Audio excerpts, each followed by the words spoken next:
আগের ভিডিওতে তোমাদের যে শ্যুটের কথা বলেছিলাম সেই শ্যুটেই আজকে যাচ্ছি। তো যাওয়ার আগে তাড়াতাড়ি করে ওটস দিয়ে ব্রেকফাস্টটা করে নিলাম। তো আমাদের শ্যুটটা হবে ময়দানে। তো রিঙ্কিদিকে বলেছিলাম একটা জায়গাতে দাঁড়াতে, এখানেই আমরা একসঙ্গে মিট করে ক্যাবে করে যাব। এবার ময়দানটা এতটাই বড় যে কোন জায়গাতে শ্যুট হচ্ছে আমরা তো পুরো কনফিউজ। তাই রিয়া দাঁড়িয়েছিল আমাদের রিসিভ করার জন্য। রিয়া ড্রেস দেখে তো আমি অবাক হয়ে গেছি যে কি শ্যুট করতে এসছে এই ড্রেস পরে। এবার ময়দানে ঢুকতে এই কিউটিটাকে দেখলাম বসে ঘাস খাচ্ছে।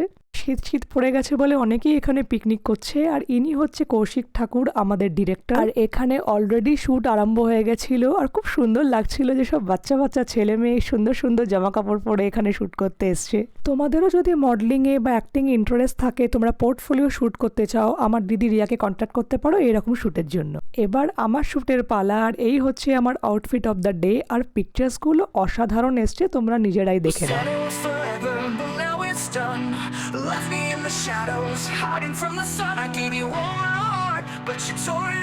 এইবার রিয়ার পেজের জন্য আমাদের আরো কয়েকটা শ্যুট ছিল, সেগুলোই কমপ্লিট করছিলাম এক এক করে। তারপর রিয়া আমার আর রিঙ্কিদির একটা শ্যুট হওয়ার কথা ছিল, বাট রিয়া তো আজকে রেডি হয়েই আসেনি, তাই ওর শ্যুট করতে একদমই ইন্টারেস্টেড না। আর আমি বুঝতেই পারছি যেহেতু এসআর ইভেন্টস এর ফাউন্ডার, তাই ওর মাথায় অনেক এখন চাপ। তারপর রিঙ্কিদির শ্যুটটা কমপ্লিট হওয়ার পর আমরা সবাই মিলে খেয়ে নিলাম একটু কফি।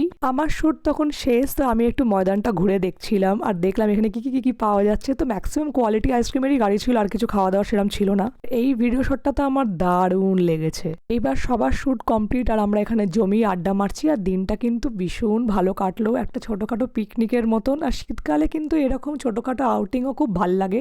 তো কাজের ফাঁকে কিন্তু আমরা ভালো জমিয়ে আড্ডাও মারলাম। আর এখানে এসে অনেকের সঙ্গে আমার ফ্রেন্ডশিপও হয়ে গেছে। আসবার সময়তে আমার সেন্ট পলস ক্যাথিড্রালে যাওয়ার খুব ইচ্ছা ছিল, বাট আজকে হলো না, কারণ রিঙ্কিদির একটা ইনভিটেশন আছে। আর আমার ভীষণ খিদে পেয়ে গেছিল, তাই ঢাকুরিয়াতে নেমেই খেয়ে নিলাম মোমো আর তার সাথে একটা পাটি সপ্তাহ। তারপরে খেয়ে নিলাম একটা কফি। আর আজকের ব্লগটা শেষ করছি এখানেই। ভিডিওটা ভালো লাগলে অবশ্যই একটা লাইক করো। টাটা।